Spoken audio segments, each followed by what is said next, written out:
And I was at the restaurant and I'm outside. It's Friday night. It's around 7:30. It's dark. We got about 7 inches of snow on the ground and I'm out there shoveling snow. I said, wow, I'm here freezing my ass off, not getting paid. That is Gino Barbaro.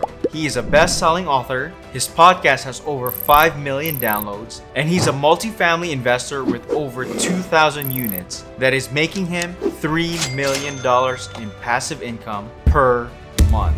So how did he do it? Apartment owners, people who own real estate, are getting paid in their sleep. In this video, Gino is going to share what he did to change his life and reveal his investing philosophy that made him a successful investor. Following that 3-step framework is critical to success. So Gino, how did you get started? My first deal, I would say, was beginner's luck. I bought a triplex with my brother back in 2002 in New York. And then from there, in 2005, I bought a mobile home park, which I lost a ton of money. Then in 2006, I bought a strip center, which I lost a ton of money. Then in 2008, I bought a couple duplexes, which wasn't a great idea. And then in 2009, the stars aligned and I met Jake and we partnered up and we started buying multifamily in 2011. It took us 18 months to find that first deal. And after that, me and Jake bought our first deal in 2013. I understand you used to own your own restaurant before. How did you discover real estate while you were running your own restaurant? That is a great question. And that's really should be the genesis for anybody listening. Their psychology of money, what their relationship to money is. And for me, my relationship to money was I had an immigrant family. Both my parents were born in Italy. So I was a really good saver. But they were sort of entrepreneurial. When I bought that restaurant back in 1994, I was paying rent to my mom. My mom owned the building and she had 3 apartments upstairs. So young Gino quickly realized that when we didn't make money that week at the restaurant, Mama Ivana was getting paid from the residents upstairs. Rain, snow or shine, she's getting paid. And that's when I said to myself, this passive income, I don't know what it means, but I know that I'm working every week. And at the end of the week, whether I'm make money or I don't, I got to go to the next week and nothing's guaranteed. I'm on this hamster wheel. But my mom every month gets rent from Gino's Trattoria. Every month that $5,000 check is going there and she's getting rent from upstairs. And that's where the bug came. And then obviously she had a couple of smaller properties. And I said to myself, one of these days I'm going to get into real estate, Adrian. So that was the very first one. I see. So how did you transition from making pizzas to doing real estate full time? Absolutely. I'm going to share 2 stories because I think it's really important. The first one is when I had that epiphany and I was at the restaurant and I'm outside. It's Friday night. It's around 7:30. It's dark. We got about 7 inches of snow on the ground. And I'm out there shoveling snow and I've got salt and I remember throwing it. And I remember being really cold and I remember being lonely. I remember being tired. And I remember saying to myself, it was a Friday night, another week, we're not making any money. But then I looked up at the restaurant and upstairs in one of the apartments, there was a light on and it dawned on me. I said, wow, I'm here freezing my ass off, not getting paid. And my mom is at home right now. And that resident is still writing the check at the end of the month. That to me was the power of multifamily. Apartment owners, people who own real estate, are getting paid in their sleep. And that's when I knew I needed to learn how to invest in real estate. And that story that you talk about, the shed, it really highlights really personal development, my personal growth, my fears. I was hiding in the shed, as in I was used to be hiding in the kitchen, washing dishes. And in the shed at the restaurant, I had these pizza boxes. I had these bags of flour. I'm putting everything away. I am basically doing $10 an hour work. I am hiding out there. And I have at this time about 300 units with Jake. So I have a little bit of momentum, but I'm still identifying as the pizza guy. And at that pivotal moment, I've got a cell phone jammed to my ear and I am talking to Jake and we are negotiating an $11 million seller finance deal. And as I'm talking about this deal, I'm saying to myself, you're afraid. You're still thinking of yourself as a pizza guy. When are you going to step out and become that multifamily investor? When are you going to identify as that multifamily investor? And after I got off that call, I said, come hell or high water, we're going to close this deal and I'm going to go into real estate full time. And it took me about another 6 months after we closed the deal, but I eventually made the leap. And my challenge to anybody listening to this, are you hiding? Are you out there trying to be your true self? Are you out there trying to find out what your sole purpose is? My sole purpose was not to be hiding in the shed. That was my scarcity mindset. My abundance mindset was I need to identify as a multifamily investor. I need to learn this business and I need to create impact and teach others how to do this business as well. In the advent of real estate syndication blowing up, you and Jake's approach to multifamily is different. Can you explain the difference between joint ventures and syndication? I love the word that you used, advent. We are in the season of advent right now. And the advent is an adventure towards Jesus' birth as a Christian. And for me, it didn't feel like an adventure. It felt like a horror story because it was scary. I mean, starting out 18 months for that first deal.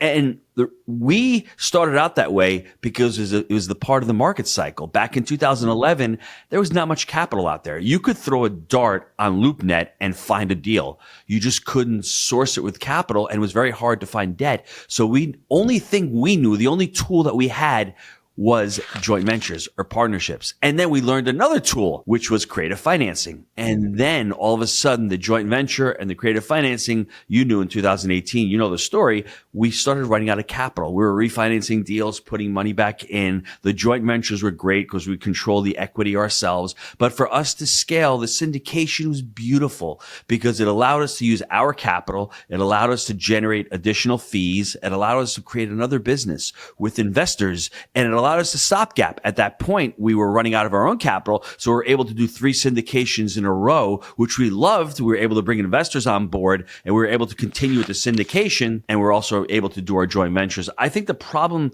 when people get into multifamily or any venture, if they have a hammer, all they see is a nail. And that's the problem. I think you have to understand there's different market cycles, there's different strategies. Learn all of the strategies, learn all of the market cycles, and understand what strategy works in what market cycle, and try to be as flexible as possible. Because if you're looking at a deal and you have multiple ways to close the deal, then you're going to have more optionality. And the more optionality you have, the more success you're ultimately going to have. You hit the nail on the head there, pun intended. I like to think of syndication as fix and flip, while joint ventures as the Burr method. Both are tools in your toolbox, and you can either use one depending on the market cycle. So I have 2 of your books here, and this one in particular talks about your philosophy about investing in multifamily. Can you quickly go over your framework for investing? That is a great question. And I'll preface this by saying I had a podcast with a gentleman named Walker Dybel, and he wrote the book Buy Then Build. And he's an acquisition entrepreneur. That's what he calls himself. And I'm like, that is great, because the distinction between doing a deal where you're building a property versus buying one, I'd rather buy one right now instead of having to build these, 20 or 30 units. So thinking about our model, it really resonated with me from the wheelbarrow perspective. You have a wheelbarrow where you have these 2 back legs of the wheelbarrow. We call it the buy right, the finance right, and the manage right. It's a 3-step framework. Now, whether you're buying a business like Walker does, whether you're buying a multifamily, whether you're buying a single family or a self-storage, whatever asset you're buying, to me, I truly believe following that 3-step framework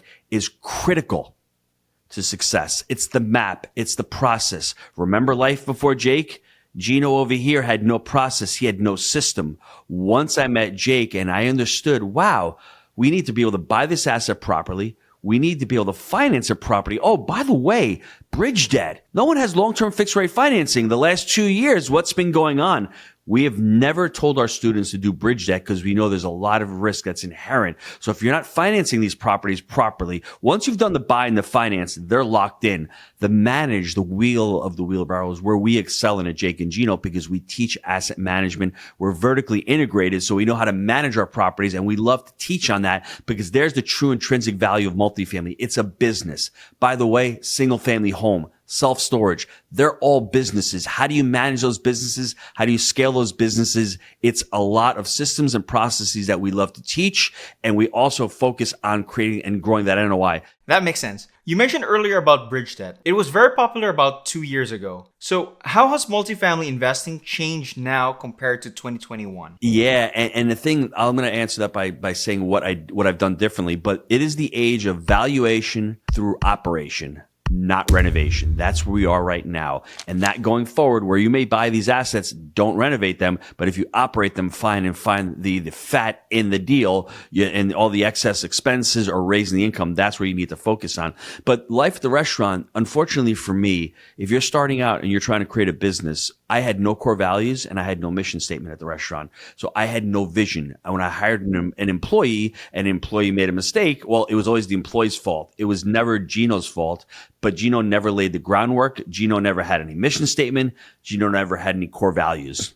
That's what we focused on. It was the very first thing that Jake and I focused on as we started scaling our company. We had around 500 units.